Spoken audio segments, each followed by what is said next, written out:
morning here in the Duke City, but hopefully a beautiful day, folks. We are in the kitchen with the editor of Edible Magazine, Sarah Wenzel-Fisher, along with the other publisher, Stephanie Cameron, and we are making an Atole de Calabaza. Okay, so what is that? What goes into making this drink?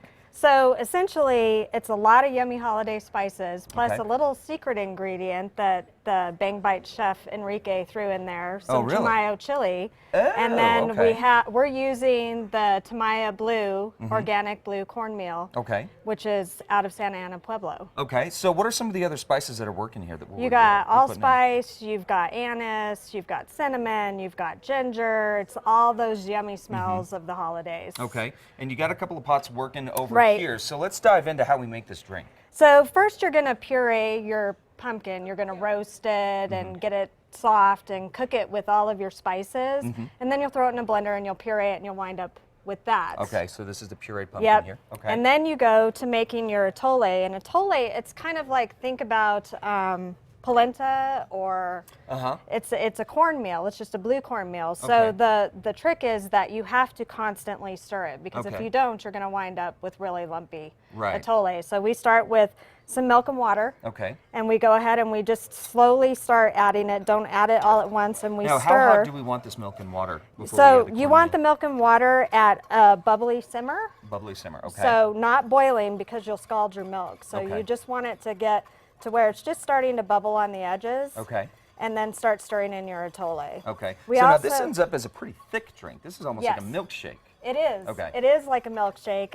The cool thing about this drink is that there's a couple things you can do. One, it makes a great breakfast cereal. You can add more milk to it and sugar to your liking. The other thing you can do is you can also spike it. So make a nightcap. Tis the season. Yeah, there you go. Tis the season, and that's what this recipe is. Okay. Is at the end, when you get to this point here, where you've stirred in your pumpkin after you've done your atole part here, you add a half a bottle of brandy. Brandy. Okay. Now, Sarah, let me ask you: Did you try these out as you're going through and trying out the different recipes? Do you do them yourself to see if it's worthy of going into edible? Absolutely. We test all of our recipes in our magazine. We work really hard to make sure that if you're going to make it at home, it's going to come out the right way. So, and it's a very fun part of the process as well. Stephanie and I usually spend an entire day in the kitchen together making every single recipe in the issue. Wow. Okay. Well, if you're making all these drink recipes and spiking them, I hope that you ladies are staying home. You're not driving anywhere. So again, Stephanie, before we lose time here, I want to make mention again, if we want to pick up a copy of Edible Magazine to try some of these recipes ourselves, where can we do it? So you can find them right now. They're out on stands at La Montanita Co-ops in Albuquerque. You can find them at the Santa Fe Farmers Market.